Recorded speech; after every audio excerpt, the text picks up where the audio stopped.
welcome to another beautiful episode on Chat with Rutherford. I trust we're all doing well. So today's episode is very, very interesting. We want to talk about women in business, like thriving and growing in a changing world. Empowered women thriving and growing in a changing world. We know how it can be these days, like women maybe not taking up some positions or challenges they might face, juggling it with family as a whole and all. So I have a special guest. She's my mentor. I'm so excited, like she doing this with me. She's a makeup artist. That's where I learned how to do my makeup. She's a makeup artist. She's an event planner. She's a photographer. She's a whole lot of things. So I'm going to allow her though to say it properly, but she's versatile, she's all round, and she's Mrs. Adedayo. So please join me in welcoming my guest. Hello. Thank you so much once again. Yeah, I'm finally here, right? Yes, I know. So let's get Okay. you. Okay, I know I said one or two things, but you'll be the best person to say a whole lot about yourself. So let's get All to right. Okay. My name is Yetili Adedayo. I'm an entrepreneur. So, yeah, I do business. All right. I'm a makeup artist, a photographer. She already told you I do events. I'm a prayer person to so much few celebrities in Nigeria. A school owner, by the way, as well. Yeah. Yeah. I'm a teacher. I'm a counselor. Also, I do a little bit of fintech business by the side. Yeah. And Hey, yes. amazing. I said it, she's like, she does a whole lot of things, like all around. Sometimes I just wonder, like, how do you, how are you able to join everything together? Like, you continue to inspire me, like, and a whole lot of people. So let's go to the first question. How Okay. did you find, how did you start the career generally? Like, what has been your journey towards growth and all this present success generally? All right. So I'd say that starting a career generally for me was not something I thought about. I think for me it's just inborn. Yeah. And I'd say that there's something unique about Nigeria. Nigeria has this way of just wiring everyone and making us hustlers. You get? Yeah. Yes. And we just, if you're just there and you're this kind of person that is energetic about things, and you are so you love to explore, you just discovered that Nigeria is for you because it has a way of wiring you, it has a way of shaping you into growth and development. So I wonder when people say I'm stuck in this country, I'm like, have you seen this country? There's so many opportunities. All right. So if it asks me really, to be honest, yeah, starting a career for me was just spontaneous, really, really. I've always thought that I was going to be a corporate person, someone that would sit in the office and all of that. But when that wasn't forthcoming, yeah, I worked in the corporate sector for a while, yeah. But I think for me, it's just it's just this thing about adding value, right? It's all for me. It's all about adding values and impacting, the Yeah. society at large. Yeah, yeah. Okay. So was there any major person that inspired you, like, pushed you when you decided to go in and start, like, your own business generally? Oh, okay. Was there someone that inspired me? Yeah, quite a lot of people. A lot of people did. Yeah. Um, one, I'll always talk about my grandma. Yeah, I grew up with my grandma, my grandparents, really maternal and paternal grandmothers, and but my maternal grandma living with her, she is a woman of so many parts. Yeah. I always see her. She does so many businesses, and I think I growing up with that, I picked her from her. She has a store, she sells this, she's into so many things, right? Yeah, and secondly, I'd say that your mom, I remember, yeah, I think she gave me my first push. Yeah, while I was in a school, in a fashion academy, and I was learning, something just struck me because I think one of the things she did for me was she allowed me be myself. she gave me that room to, not just come and learn. She was understanding to an extent, and maybe she didn't even know she was doing all of that for me. So I remember when one of the days that I said, Ma, I need a break for like 2 weeks. I want to go learn makeup. And she was like, what's that? Even though she didn't know it, she said, I trust you, my girl. She was always saying, my girl, I trust you. You are very sharp. You are very brilliant. And she allowed me, if she had stopped me, or she had acted like that boss that, just is just stereotyped and just wants you to just face whatever it is. I don't know if I would be inspired, do you understand, to take Yeah. on the journey. Yeah. So well, I'd say my husband also did. Yeah. At least at some point when I told him, and he was like, okay. Initially he didn't understand. A lot of people didn't understand, right? So yeah, he did a bit too. Yeah. And quite a lot of people around that I saw were successful.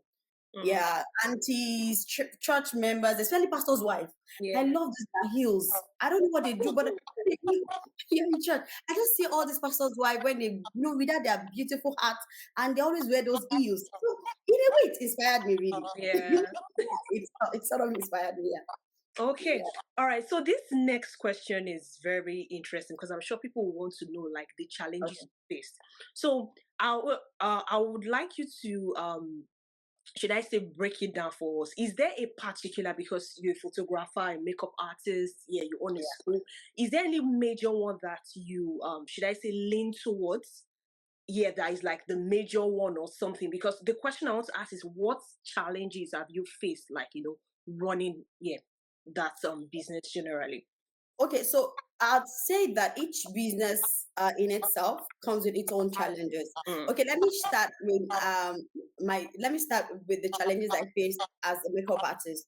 I think I started being a makeup artist during a time that it was not well accepted in yeah. the country. Yeah. We were one of the, I think, first set, second set of makeup artists, in Nigeria then. So I didn't start in the city like every other person, like people in Ikeja, Lekki, and the likes. I started in a neighborhood where nobody understood what it was. I remember a lot of these women would look at me and say, what when they come to my studio and they say, what do you do? I say, I'm a makeup artist. They'll say, you paint face. I say, no, I'm a makeup artist. And they'll say, what is that? And I try to break it down and say, oh, I tie gele. And they say, tie gele for what? Why would I need someone to tie my gele? Do you understand? So Yeah. it was challenging for them to first understand that concept of business, because it Mm, was not something they were used to. They were used to salon owners, hairdressers. They were used to fashion designers or tailors, as they call them, but they were not used to makeup artists. It was something strange. So acceptance was a challenge for me, mm, given where I started from. Maybe if I was in the city where many of those people travel out of the country, I'm sure they would have come in contact with makeup artists, but I didn't start in the city. I started in a neighborhood, where it was challenging for them to even process what it was. Yeah. So that's a challenge in itself. So acceptance was a challenge as a makeup artist. As a photographer, I also started when we had few female photographers in the industry. mm, So mm, you see that also when you say you're a photographer, a lot of people look at you. I'm like, they don't want to trust you with job. Like you're a woman. Why yeah. should we? What can you Sorry, do? if we call you for an event, why should you trust you with? Because the industry is male dominated. You see Yeah. that Yeah. now. Yeah. Yeah. Yeah. Also, now starting as a school owner, right? I also started as a school owner where people tend to believe older school owner more. You see that? Mm, They believe that being a school owner comes with experience, years of experience. So I yeah. started out as a young woman owning a school. You see, Mm. it's challenge in itself.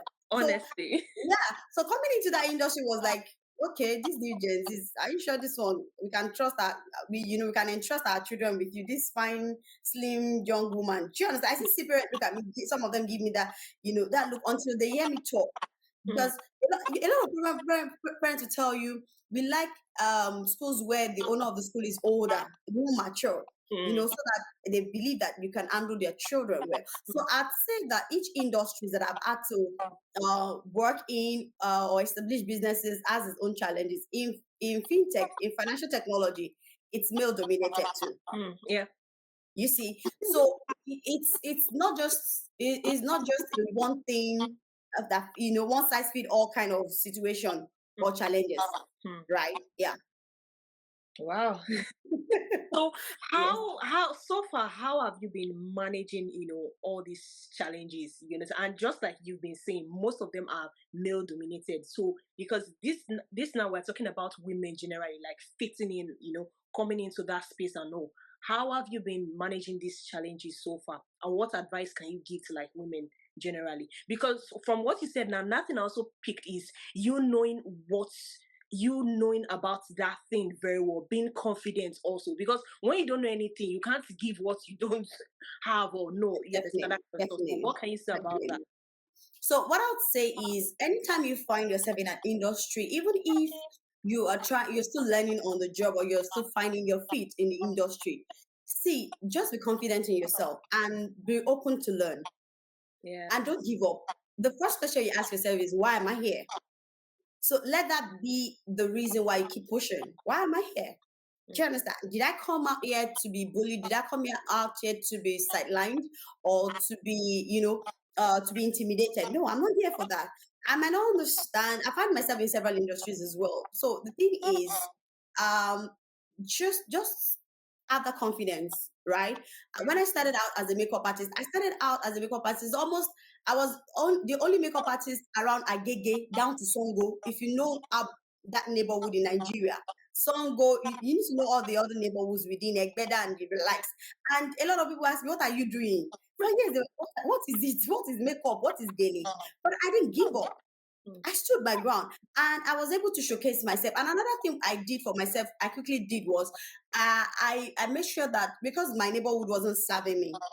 Do you understand? There's a scripture. I'm a Christian. There's a Bible that says that the labor of a lazy man will be reckoned because he knoweth not how to go to town. So what I did was I am in this neighborhood. They don't understand yet. Throw yourself out there. Go to town.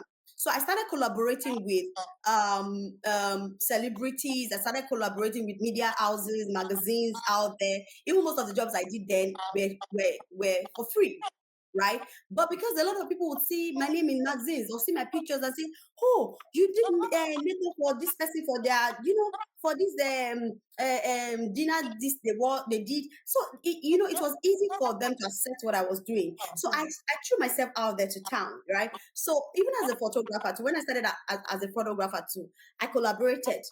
Do you understand? Because I know I was in a male dominated industry as well. I made sure that I threw myself out there.